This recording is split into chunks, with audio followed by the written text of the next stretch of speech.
네, 은혜 받으실 하나님의 말씀은 에스겔 37장 11절로 14절 말씀입니다. 다 같이 화면을 보시면서 합독하시겠습니다. 또 내게 이르시되 인자야 이 뼈들은 이스라엘 온 족속이라. 그들이 이르기를 우리의 뼈들이 말랐고 우리의 소망이 없어졌으니 우리는 다 멸절되었다 하느니라. 그러므로 너는 대언하여 그들에게 이르기를 주 여호와께서 이같이 말씀하시기를 내 백성들아 내가 너희 무덤을 열고 너희로 거기에서 나오게 하고 이스라엘 땅으로 들어가게 하리라. 내 백성들아 내가 너희 무덤을 열고 너희로 거기에서 나오게 한즉 너희는 내가 야훼인 줄 알리라. 내가 또 내 영을 너희 속에 두어 너희가 살아나게 하고 내가 또 너희를 너희 고국 땅에 두리니 나 야훼가 이 일을 말하고 이룬 줄을 너희가 알리라. 여호와의 말씀이라. 아멘. 네, 이제 다 같이 봉독하신 말씀을 근거로 한정원 담임 목사님께서 마른 뼈에 임하는 부활의 권능이라는 제목으로 생명의 말씀을 전해주시겠습니다. 할렐루야. 하나님의 은혜가 넘쳐나는 줄로 믿습니다. 어제 저희 교회 창립을 앞두고 쭉 지난 날들을 이렇게 좀 정리를 좀 해봤더니 2024년 6월 30일 날 얼마 전이잖아요. 그렇게 아주 옛날도 아닌데 그때 4명이 카페에서 모여서 예배를 드리면서 시작했더라고요. 제가 감사하다.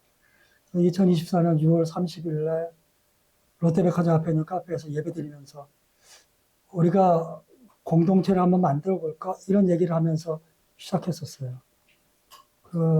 그래서 학원에서 이제 예배를 드리다가 2025년 1월 26일 방학동에 있는 어린이집으로 우리가 가서 예배를 드렸는데 그 어린이집은 이제 어린이집을 안 합니다. 아이들이 없대요. 방학동에서 그 큰 160명 이상의 어린이들 줄을 서서 들어오던 어린이집이 이제는 어린이가 없어가지고 더 이상 어린이집을 안 하고 그 요양보 그쪽으로 돌렸다고 그러더라고요. 그리고 작년 4월 13일부터 우리가 여기서 예배를 드리게 됐거든요. 참 하나님의 은혜가 아니었으면 참 쉽지 않은 일이다. 그런데 우리가 여기서 잊지 말 건 하나님의 은혜는 또한 우리들의 이야기를 통해서 이루어지는 거예요. 하늘에서 뚝 떨어지는 게 아니라 수많은 우여곡절 속에서 그 은혜를 우리가 하나님의 은혜라고 깨닫게 되는 거죠. 상심할 일도 있고 속상한 일도 있고 실망되는 일이 있다 할지라도 마침내 이루시는 하나님의 놀라운 역사, 그 은혜를 꼭 교회뿐만 아니라 우리 각자의 삶에서도 깨달으시면서 너무 힘들어 거기에 좌절하지 마시고 반드시 믿음의 주요 온전케 하신 예수 그리스도 바라보면서 이 계시는 우리 모두가 되기를 주의 이름으로 소원합니다. 우리 은혜 받으신 하나님 말씀은 우리 전도서 봉독하신 것처럼 에스겔 30장 11절로 14절 말씀인데요. 제가 왜 이 말씀을 선택했냐면 4월 5일이 부활절이었잖아요.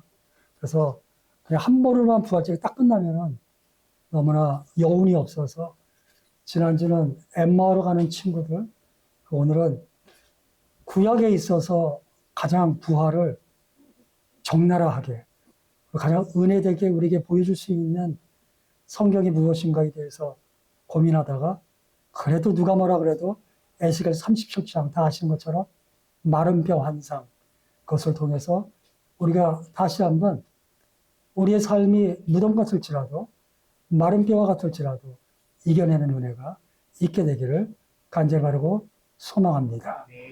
오늘 에스겔서는 그냥 쭉 모으면 이런 내용입니다. 이스라엘은 3번을 포로로 끌려갑니다. 1번, 2번, 3번째 끌려갈 때는 완전히 나라가 멸망하는 거죠. 에스겔서는 2번째 포로로 끌려갈 때 BC 597년의 이야기, 그걸 중심으로 이야기가 전개되는 겁니다. 그래도 예수님, 하나님을 믿는다고 믿었는데, 예배도 드렸는데, 그러나 온전한 예배가 아니었기 때문에 주께서 그들을 때리셨다. 사실 이 사람들은 몰랐어요. 아니, 자기들은 그래도 하나님을 믿고 야훼를 의지했다. 뭐 이런 식으로 다 살고 있었는데 갑자기 멸망하게 되는 거잖아요. 그래서 이 사람들이 질문을 막 던져요. 하나님 어찌하여 우리에게 이러한 일이 생깁니까? 거기에 대해서 답변이 성경에 막 나오는 거죠. 그래서 그 답변의 가장 핵심은 너희들의 예배가 온전하지 않았다. 너희들이 믿는다고 믿었지만 그건 내가 바라는 것이 아니었다. 너희들이 예배를 드렸지만 신령과 진정의 예배가 아니었다. 이렇게 전개가 돼요. 그래서 이제 포로로 끌려가서 5년이 지났다. 그래서 에스겔서 1장에 이렇게 나오는 거죠. 30년에, 즉 에스겔 30세에 소명을 받아요. 포로로 끌려간 지 5년, BC 594년에 하나님께서 나에게 소명을 주셨습니다 하면서 에스겔서가 진행돼요. 근데 여기서 가장 핵심이 뭐냐면 포로로 끌려간 사람들에게 가녀린 희망이 있었습니다. 아직은 멸망하지 않았거든요. 엉망진창이었지만 포로로 끌려갔지만 그래도 하나님이 설마 우리를 버릴까? 우리나라가 그래도 회복되겠지. 우리가 포로로 끌려왔지만 우리를 다시 본토 팔레스타인 예루살렘으로 우리를 다시 이끌어 주시겠지. 이런 믿음을 가지고 있었어요. 그런데 에스겔서 33장 21절에서 22절을 보면 예루살렘에서 그들의 형제라고 되어 있지만 동포가 와요. 그래서 뭐라고 말하냐면 이젠 끝났어요. 이렇게 얘기하는 거예요. 이젠 우리에게는 조금의 희망도 남지 않았습니다. 대파국이죠. 이러면서 33장부터 이제 48장까지 쫙 진행되는데 놀라운 건 4장부터 24장까지 그 전반부는 날마다 심판 메시지예요. 그런데 33장 우리나라가 멸망했습니다. 2장부터 뒤까지는 날마다 희망의 메시지예요. 우리가 착각하지 말 건 하나님은 한결같으셔요. 이 말씀은 언제나 똑같은 말씀을 우리에게 하시는 게 아니라 우리가 잘못할 때는 질책하시는 것도 하나님의 사랑이고 우리가 넘어지면 너 임마 네가 옛날에 잘못했기 때문에 이렇게 된 거야 맞아줬어 이게 아니라 너가 잘못해서 오늘 이런 상황에 처했지만 나는 너를 버리지 않는다. 이게 똑같은 메시지인 거예요. 잘못할 때는 질책하시는 사랑, 넘어졌을 때는 그 죄에도 불구하고 한결같이 지켜주겠다는 약속, 이 두 개가 하나님의 온전한 성품이라는 사실을 믿게 되길 주님으로 소망합니다. 어떤 사람은 무슨 하나의 성경 속에 메시지가 왔다 갔다 해. 이건 성경을 피상적으로 읽어서 그래요. 마음을 개쳐야 돼요. 오늘의 우리의 삶도 마찬가지예요.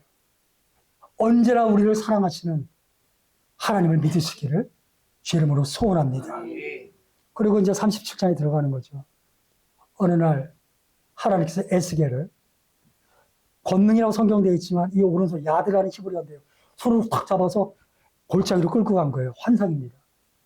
그 골짜기 속에 순 뼈다, 그 마른 뼈가 있었다는 거죠. 여기서 마른 뼈는 뭐냐면 죽은 지 오래돼서 뼈만 남았는데 그 뼈도 오래돼서 하얗게 사갔다는 뜻이에요. 그냥 색깔이 하얗다 이게 아니라 너무나 고통과 절망 속에 죽고 삭고 사가서 이제는 완벽하게 소망이 없다 이 뜻이거든요. 에스겔아 무엇을 보느냐? 마른 뼈를 봅니다. 저 뼈가 살아나겠느냐? 베드로가 했던 고백 21장 요마 21장의 고백이 생각이 나요. 주께서 하십니다 이래요. 그랬더니 하나님께서 살아날 거다. 사람의 머리로는 상상할 수 없는 일을 하시는 하나님, 그 하나님을 믿기 때문에 오늘 우리가 이 자리에 모여 있는 줄로 믿습니다. 내가 지금부터 하는 말을 대언해라 라고 말씀하셔요. 그러면서 이제 살려주시는데 그 뼈들아 살아라 하면 뼈들이 착 붙고 그 위에 뼈 위에 힘줄, 그 위에 살, 그 위에 이 살 가죽 그렇게 다시 회복되는 거죠. 여기서 퀴즈. BC 594년 아주 옛날에 어떻게 사람의 몸이 뼈, 그 위에 힘줄, 그 위에 살, 그 위에 가죽이라는 해부학적인 지식을 에스겔이 가지고 있었을까? 1장 3절 보면 에스겔이 뭐라고 말하냐면 나는 제사장의 집안이에요. 이렇게 나와요. 그런데 이 말이 확실히 사실인지 아닌지를 증거해 주는 것이 바로 37장인 거죠. 과거에 이스라엘은 제사장만 시체를 만집니다. 일반인들은 시체는 부정되기 때문에 만지지 않아요. 제사를 지낼 때 짐승의 각을 뜨잖아요. 그래서 짐승을 해부를 하면 뼈가 있고 그에 힘줄이 있고 살이 있고 가죽이 있다는 걸 에스겔이 아는 거죠. 그 지식이 다 들어가요. 그래서 성경은 쓴 사람의 지식이 다 들어가 있어요. 어쨌건 그렇게 해서 그 마른 뼈가 다시 회복됐는데 성경은 그럼에도 불구하고 뼈들이 살아있지 않다 이렇게 나와요. 다 회복됐는데 왜 그래요? 생기가 들어있지 않다. 하나님께서 생기를 불어넣어라. 사방에서 생기가 들어가라 했더니 생기, 다시 말해 성령께서 그 살아났지만 아직 살아있지 않은 사람들이 들어가자 그들이 극히 큰 군대가 되었다. 이게 오늘 우리가 이건 보면 바로 앞에 있는 10절의 말씀입니다. 오늘의 첫 번째. 우리의 소망이 사라졌으니. 조금 전까지가 환상인데 이제 하나님께서 그 환상을 풀어주는 내용이 오늘 우리가 읽은 본문이거든요. 이렇게 말씀하셔요. 11절 말씀. 봉독하시겠습니다. 또 내게 이르시되 인자야 이 뼈들은 이스라엘 온 족속이라 그들이 이르기를 우리의 뼈들이 말랐고 우리의 소망이 없어졌으니 우리는 다 멸절되었다 하느니라. 아멘. 에스겔아, 그 골짜기의 마른 뼈 환상이 무슨 뜻인 줄 아느냐? 내가 풀어줄게. 이러면서 얘기가 진행되는 거죠. 지금 포로로 끌려와서 가녀린 희망마저 사라진 이스라엘 백성들이 이렇게 한탄한다. 하나님, 우리는 마른 뼈입니다. 우리는 이제 소망이 없습니다. 우리는 끝장났습니다. 우리는 멸절되었습니다. 이렇게 얘기합니다. 사역을 하면서 제가 들었던 많은 기도 제목과 성도님들의 이야기 중에 굉장히 많은 부분은 뭐였냐면, 목사님, 사는 게 사는 것 같지 않아요. 목사님, 숨쉬기 힘들 것 같이 어려워요. 제가 할 수 있는 게 아무것도 없어요. 마른 뼈, 물리적으로 죽는 것만 죽는 게 아니에요. 살아있어도 사는 것 같지 않은 인생들이 굉장히 많아요. 시편 6편 2절 말씀 한번 띄워주시겠어요?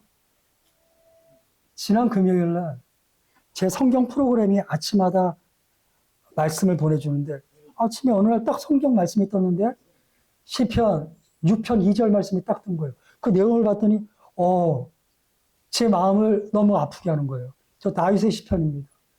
야훼여, 내가 너무 힘들어서 수척하였사오니 내게 은혜를 베풀어 주십시오. 야훼여, 나의 뼈가 떨리오니 나를 고쳐주세요. 3절에 뭐라고 썼냐면 내 영혼마저도 떨립니다. 이렇게 나오는 거예요. 우리 몰라서 그렇지 겉보기와는 다르게 그 속사정인 마른 뼈와 같은 분들이 의외로 많습니다. 나는 소망이 없어요. 나는 마른 뼈와 같아요 하는 수많은 사람들. 에스겔서를 옛날에 이스라엘의 역사 이렇게 보면 그건 역사학이지. 설교는 그때 그 자리에 있었던 얘기를 오늘로 끌고 와서 해석을 하는 거죠. 오늘 우리의 사건으로, 나의 사건으로. 행여 오늘 내 삶이 골짜기에 마른 뼈 같다고 생각하시는 분들은 기뻐하십시오. 왜냐? 아무도 눈여겨보지 않는 그 마른 뼈를 하나님께서는 지켜보고 계시는 거죠. 그리고 에스겔을 끌고 하나님께서 직접 골짜기로 가셨던 거죠. 히브리서 4장 15절 말씀. 한 목소리로 봉독하시겠습니다. 우리에게 있는 대제사장은 우리의 연약함을 동정하지 못하시리가 아니요 모든 일에 우리와 똑같이 시험을 받으시니로되 죄는 없으시니라. 아멘. 우리 주 예수 그리스도 대제사장은 너무나 거룩하시고 너무나 위대하셔서 하늘 보좌에만 계신 분이 아니란 이야기죠. 이 땅에 성육신하셔서 우리의 모든 고통을 다 감당하셨다는 이야기죠. 우리는 죄 때문에 그 일을 당할지도 그분은 죄도 없으신데도 우리와 함께 코사파링이라고 해서 우리와 함께 고난을 연대하시고 너의 아픔을 내가 다 알고 너의 눈물을 내가 다 안다 이렇게 말씀하신다는 거죠. 우리가 비록 골짜기에 있다 할지라도 아무도 내 옆에 없다 할지라도 우리 하나님께서 함께 하시고 반드시 지켜주신다는 믿음으로 이겨내시기를 주의 이름으로 소원합니다. 아, 봄날에 벚꽃이 아름다워 그 벚꽃이 지면 푸르른 나뭇잎들이 또 쫙 좀 지나면 또 열매 맺는 가을, 때에 따라서 변화무쌍한 세상, 그러나 그 때에 따라 돕는 하나님의 은혜를 기대하시면서 승리하시는 우리 모두가 되기를 주의 이름으로 축원합니다. 오늘의 두 번째, 내가 너희 무덤을 열고. 에스겔 37장 12절 말씀 다 같이 봉독하시겠습니다. 그러므로 너는 대언하여 그들에게 이르기를 주 야훼께서 이같이 말씀하시기를 내 백성들아 내가 너희 무덤을 열고 너희로 거기에서 나오게 하고 이스라엘 땅으로 들어가게 하리라. 너가 참 안 됐다. 너가 참 마른 뼈 같구나. 이렇게 감정적인 동정하시는 분이 아니라 실제 골짜기로 오셔서 우리를 무덤에서 건져주시는 능력도 가지셨다는 이야기죠. 마음만 따뜻한 게, 물론 마음도 따뜻해요. 그러나 따뜻한 마음만으로는 우리의 구세주가 될 수는 없죠. 무덤을 찢고 무덤을 열고 거기에서 우리를 끄집어내 주실 수 있는 분, 그 하나님, 그분이 나의 주 나의 그리스도, 나의 아버지가 되신다는 사실을 알게 되길 주의 이름으로 소원합니다. 요한복음 11장 보면 예수님의 7번째 표적이 나오는데 예수께서 죽은 나사로의 무덤에 가셨습니다. 11장 43절 45절 보면 나사로를 나오게 하자 말하다가 주님 죽은 지 나흘이나 되었습니다. 그냥 에스겔서의 말로 바꿀게요. 골짜기 마른 뼈가 아닙니까? 죽은 지 오래돼서 뼈가 삭고 삭아서 이제는 어떠한 희망도 없지 않습니까? 심지어 썩은 내가 납니다. 너가 내 말을 믿으면 하나님의 영광을 본다 하지 않았냐? 돌을 밀어라. 나사로야 나오라 그랬어요. 나사로가 나왔는데 요모 어떻게 나왔냐면 얼굴에 수건을 싸고 몸이 묶여있다. 즉 죽은 모습 그대로 나왔다. 풀어놓아 다니게 하라 이렇게 말씀하셨다. 우리 주께서 우리가 지금은 묶여있고 수건에 얼굴을 가리고 있고 굴레에 묶여 쌓여있다 할지라도 주께서 나사로야 나와라 하면 그 무덤을 열고 나올 수 있는 놀라운 역사가 있게 될 줄로 믿습니다. 이스라엘 백성은 현재 바벨론의 포로로 끌려가 있습니다. 그들은 거기서도 하나도 회개하지 않았습니다. 상황만 절망으로 빠져 있습니다. 하나님이 갑자기 메시지를 희망으로 바꾼 건 그들이 훌륭해졌기 때문이 아닙니다. 솔라그라시아, 오직 하나님의 은총으로 그 일이 이루어졌습니다. 우리가 잊지 말 건 내가 잘해서 하나님이 얼굴을 바꾸고 은혜를 주시는 것이 아니라 하나님 먼저 얼굴을 돌리시고 은혜를 주시고 거기에 감사해서 우리가 바뀌는 거예요. 따라서 힘들고 어려울 때 절대 머뭇거리면 안 돼요. 내가 잘못했다고 해서 절대 물러나면 안 돼요. 언제나 우선순위는 하나님의 용서하심과 하나님의 은혜가 전제에 깔려 있어요. 하나님이 십계명 주실 때 출애굽기 20장 보면 이렇게 나왔어요. 나는 너희를 애굽 땅 종되었던 집에서 불러낸 야훼라 그러고 율법을 주신다고요. 율법을 잘 지켜서 구원해 주신 것이 아니라 불쌍해서 구원해 주시고 율법을 주심으로 하나님의 백성답게 살면서 끊임없이 우리 사랑하자라고 말씀하시는 거예요. 무덤을 열어주시는 하나님, 그 은혜를 의지하시고 그 은혜 안에서 승리하는 우리 모두가 되기를 주 이름으로 소원합니다. 에스겔 36장 37절 말씀 봉독하시겠습니다. 주 야훼께서 이같이 말씀하시느니라. 그래도 이스라엘 족속이 이같이 자기들에게 이루어 주기를 내게 구하여야 할 자는 내가 그들의 수요를 양떼같이 많아지게 하되. 에스겔 36장 25절로 28절 보면 기가 막힌 말이 나오는 거예요. 그 앞부분도 그렇지만 갑자기 내가 너희를 회복시켜 줄 거야. 내가 너희를 도와줄 거야. 25절 가면 맑은 물로 너희를 정결하게 해줄게. 신약으로 보면 예수의 피를 의미하는 거거든. 그리고 26절 가면 내가 새 영을 부어줘서 너희의 굳은 마음, 완악한 마음, 돌 같은 마음이거든요. 그걸 부드러운 마음, 살 같은 마음으로 바꿔줄게. 즉 성령 충만하게 해줄게. 이스라엘 백성들이 하는 일은 아무것도 없어요. 그리고 27절 가면 내 영을 너희에게 줘서 이제 성령 충만 받으면 너희의 뜻이 아닌 하나님의 뜻으로 너희가 율법을 지키는 하나님의 아름다운 백성이 될 거야. 신약으로 말하면 서로 사랑하는 자들이 되게 될 거야. 그리고 28절에 가면 다시 나는 너희들의 하나님, 너는 나의 백성으로 회복될 거야. 이렇게 귀한 말씀을 주시면서 엄청난 약속을 막 하셔요. 그리고 37절 가서 뭐라고 말하냐면 이 모든 일을 내가 다 해줄 거야. 그러나 너희가 나에게 기도해야 한다. 이렇게 말씀하시는 거예요. 하나님의 은혜가 전적인 하나님의 은총이 우리에게 임합니다. 근데 예수 그리스도의 복음서를 보면 주께서 아주 많이 대부분의 사건에서 뭐라고 말씀하시냐면 내가 너에게 무엇하여 주기를 원하느냐 이렇게 말씀하죠. 뭐 조직신학적으로 자유의지 이런 얘기 할 필요도 없어요.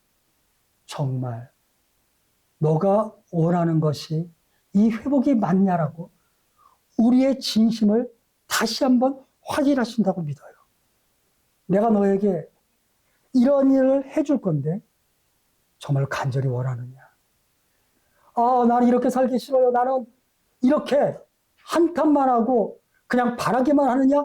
아니면 새로운 인생을 살기를 진실로 원하느냐? 이걸 여쭤보시는 거예요. 사랑하는 성도님, 하나님은 우리에게 모든 걸 다 해주십니다. 믿습니다. 그러나 그럼에도 불구하고 내게 구하여야 할지니라. 기도하십시오. 간절히 기도하시는. 그래서 그 모든 것을 얻게 되시기를 주 이름으로 소원합니다. 우리가 하나님의 은혜를 받는데 내가 그 은혜로 믿음도 하나의 율법이나 안 되는 것은 맞아요. 하지만 하나님 앞에 간절함을 보이는 것을 주께서 믿음이라 하셨어요. 앞을 못 보는 바디메오가 뛰어나간 것. 12년 혈류증 여인이 예수님의 옷깃을 너무나 두려움스럽게 붙잡는 이러한 모든 노력들, 이게 기도가 아니겠습니까? 우리의 작은 몸짓 하나, 우리의 간절한 부르짖음, 고통 속에 외치는 그 비명들, 이 모든 게 다 기도란 말입니다. 하나님께 도와달라고 기도하세요. 하나님 사랑한다고 말씀하시고 이 자녀를 버리지 말라고 통곡하세요. 주께서 반드시 응답해 주실 줄로 믿습니다. 마지막 세 번째, 너희 고국 땅에 두리니. 에스겔 37장 14절 말씀. 다 같이 한 목소리로 봉독하시겠습니다. 내가 또 내 영을 너희 속에 두어 너희가 살아나게 하고 내가 또 너희를 너희 고국 땅에 들이니 나 야훼가 이 일을 말하고 있는 줄을 너희가 아니라 야훼의 말씀이라. 아멘. 이스라엘 백성들이 바벨론 포로로 끌려갔거든요. 지금 이란과 미국 전쟁하잖아요. 어쩌고 저쩌고 그런 얘기를 하고 싶은 게 아니라 어쨌건 미국이 압도적인 군사력을 가지고 있는 건 맞죠. 당대 바벨론은 이 미국을 넘어설 정도의 군사력을 가지고 있었던 걸로 보입니다. 그래서 아수르, 바벨론이 이렇게 이어지는 이 메소포타미아의 강대국들은 선전포고를 하잖아요. 전쟁할 때 내가 너희 나라를 공격할 거야. 이 얘기만 떨어져도 그 지역에 있는 남자들이 자살을 했다는 기록까지 있어요. 어차피 이 전쟁 안 되고 죽여도 너무 잔혹하게 죽이니까 그냥 가족들 다 같이 그냥 자살하거나 이런 기록들이 있을 정도로 엄청난 강대국인 거죠. 그리고 에스겔이 이 선포를 할 때만 해도 바벨론은 하늘이 무너져도 멸망할 징조는 보이지 않는 절대 강국이었던 거죠. 그런데 무덤을 열고 이들을 다시 고국 땅으로 돌려보내준다? 이런 일은 상상도 할 수 없는 일인 거죠. 아무리 AI를 돌려도 그런 답은 그거는 아마 이렇게 나올 거예요. 그거는 희망에 불과할 거예요. 이렇게 나올 거예요. 근데 그 세상이 희망에 불과할 거요라고 비웃는 일들을 주께서는 해 주신다는 사실을 반드시 믿으셔야 그래야 그리스도인인 줄로 믿습니다.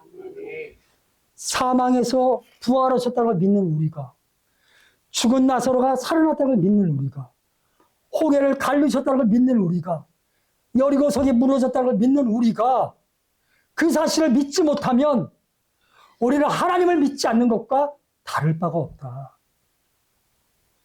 갈릴레오 갈릴레이가 망원경으로 쫙 보면서 태양의 흑점이 막 변화하는 걸 보면서 뭐라고 얘기하냐면 지구가 중심으로 있고 우주가 도는 게 아니라 지구가 도는 것 같아요 라고 이야기하고 막 난리가 난 거죠. 천문학자들이 보니까 정말 그런 것 같아. 근데 교황청에서 뭐라 그랬어요? 말도 안 되는 소리 하지 말라고. 만약에 지구가 중심이 아니면 여호수아 10장은 뭐가 되냐 이거죠.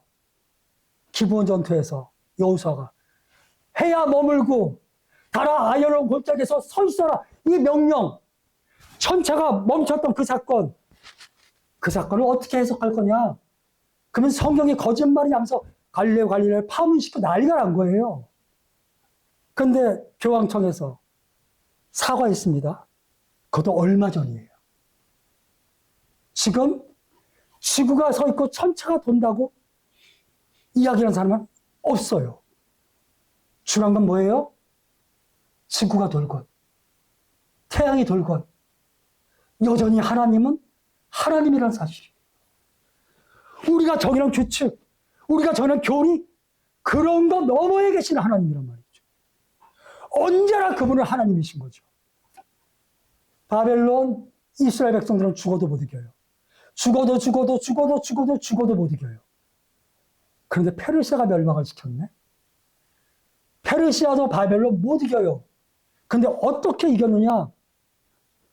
바벨론 내부에 분열이 일어나고 쿠데타가 일어나서 바벨론 제사장들이 새벽에 문을 열어줬어요. 그래서 고레스가 그냥 들어가서 무혈 입성한 거예요. 무혈 입성. 내가 약하다고 해서 기적이 일어나지 않는 거 아닙니까? 나의 어떠함과 상관없이 환경을 바꾸시고 상황을 바꾸시는 하나님을 의지하는 우리 모두가 되길 주의 이름으로 소망합니다. 이스라엘 백성들이 포로로 끌려갔던 땅에서 마침내 돌아왔어요. 이 돌아올 때 이스라엘 백성들은 옛날에 포로로 끌려갔던 백성들이 아닙니다. 하나님의 살아계신 약속을 받은 사람들입니다. 그들이 실제로 그렇게 훌륭하건 안 하건 그건 둘째 문제입니다. 하나님의 새로운 약속, 에스겔서 48장 35절 말씀. 이게 에스겔서 마지막 절이거든요. 다 같이 한 목소리 봉독하시겠습니다. 그날 후로는 그 성읍의 이름을 야훼 산마라 하는 거예요. 야훼 산마가 야훼가 거기에 계신다는 뜻이에요. 구약 성경에 에스겔서에만 엄청난 사건이 나오는데 에스겔서 10장과 11장을 보면 하나님이 야훼가 나는 이 더러운 땅 예루살렘에 더 이상 못 있겠어 이렇게 말씀하죠. 그리고 예루살렘 성전을 떠서 동쪽문 거기에 성전으로 들어가 있거든요. 거기서 떠나는 이야기가 나와요. 그리고 에스겔 43장에 다시 하나님의 예루살렘으로 돌아오는 이야기가 나와요. 다시 말하면 이제 내가 너희와 함께 하겠다는 뜻이에요. 신약으로 이야기할게요. 이사야 7장 14절에 예언되었고 마태복음 1장 21절에 예언된 임마누엘. 하나님이 우리와 함께 하신다. 그분이 누구예요? 예수 그리스도. 근데 예수 그리스도 지금 하나님 보좌 우편에 계시네? 그럼 이제 그 임마누엘은 어떻게 성취돼요? 성령님. 반드시 성령 받으셔야 돼요. 성령 충만, 은혜 충만 받으셔서 내가 부족해도 상관없어요. 주께서 주시는 영이에요. 소망하고 바라고 자기를 낮추고 자기를 깨어버리는 계속 끊임없는 노력 속에 성령의 충만함을 받아서 아까 에스겔 36장이라는 것처럼 우리의 강팍한 마음이 깨어져야 돼요. 내 지식을 넘어서야 돼요. 내 평균과 고정관념을 깨버리고 하나님은 모든 것을 하실 수 있다는 믿음을 가져야 돼요. 그리고 이제는 하나님께서 나를 버리지 아니하시고 나와 함께 하신다는 그 은혜와 감격 속에서 승리하는 우리 모두가 되기를 주 이름으로 소망합니다. 여전히 옛날 포로로 끌려갔던 마인드는 이제 없어져야 되는 거죠. 내가 너희와 함께 한다는 거죠. 어저께 여기 청소 다 끝내고 한 4시쯤 이제 들어가기 전에 이렇게 한 바퀴 걸어가려고 쭉 올라가는데 제가 되게 추위를 타요. 누가 그때 그러는데 못생기면 추위 탄다 그러더니 추위 타서 되게 두껍게 좀 입어도 저는 안 넣었어요. 그냥 입을만 해요. 근데 이렇게 나갔는데 햇빛이 뜨겁더라고요. 그리고 많은 분들이 반팔, 반바지. 갑자기 깨달았어요. 나도 이래서는 안 되겠다. 모두가 저를 쳐다보는 것 같아요. 혼자만 겨울이야. 그래서 이제는 옷을 갈아입어야 되겠다 이 생각을 했어요. 포로지에서 돌아왔어도 여전히 포로의 옷을 입고 있으면 안 돼요. 때에 따라서 그리스도 예수의 은혜 안에서 성령의 옷을 입으셔야 돼요. 환난을 당하나 기뻐하라. 내가 세상을 이기었다. 이렇게 설교하는 저도 힘든 것 많습니다. 이렇게 설교하는 저도 아픈 것도 많습니다. 그러나 우리 주 그리스도 예수 하나님께서 성령을 우리에게 보내주셨음을 믿습니다. 만약에 내가 그걸 믿지 못하고 설교하면 저는 사꾼입니다. 주께서 끊임없이 말씀하십니다. 강하고 담대해라. 내가 너를 실어 버리지 아니하겠다. 내가 임마누엘로 너와 함께 하겠다. 우리가 언제나 주님과 함께 있다는 그 믿음을 가져야만 어떠한 상황에서도 흔들리지 않고 승리할 수 있습니다. 부활절은 AD 우리가 33년 한데 연도는 정확하지 않다 하지만 그때 단회적인 사건으로 끝나면 아무 의미가 없습니다. 부활절은 구약의 모든 사건들을 완전하게 성취하시는 사건이고 오늘 앞으로 다가오는 수많은 시간들을 다스려 나가는 승리의 사건인 거죠. 나는 영생을 믿는다. 책 표지 한번 띄워주시겠어요? 많은 신학도들이에요. 교수님들도 그렇고 저분을 엄청나게 존경합니다. 윌리엄 몰트만 2024년에 소천했습니다. 저 제가 2020년에 나왔는데 저분의 제자들이 막 이신봉 교수나 기라성 같은 왜 저분이 떴냐면 한국에 제자들이 많아요. 제자를 잘 둬야 돼, 제자를. 근데 저분이 저 책 서문에 뭐라 그러냐면 제자들에게 질문을 해요. 내가 죽으면 내 비문에다가 무엇을 새겨야 되겠느냐? 출생일과 사망일을 새겨야죠. 그러지 말라는 거죠. 출생일과 부활의 날짜를 새겨라. 나는 죽는 것이 아니라 부활하는 것이다. 믿음은 아카데믹한 지식에 있는 것도 아니고 지식에만 있는 것도 아니고 우리의 교리에만 있는 것도 아니고 우리의 인생이 정말로 부활의 삶을 누려야 되는 거죠. 에스겔 그때 이스라엘이 포로에서 풀려났어. 이게 무슨 의미가 있느냐고요. 오늘 내가 포로 같은 삶을 살고 있는 내가 거기서 풀려날 수 있다는 신학의 근거가 될 때 에스겔 37장은 우리에게 생명의 복음이 되는 거죠. 부디 사랑하는 성도님들께서 잘 되시고 강건하시고 복 받으시되 부활하신 예수 그리스도로 말미암아 그런 일이 있다는 확신 그리고 아름다운 간증을 하게 되기를 주의 이름으로 축원합니다. 아멘.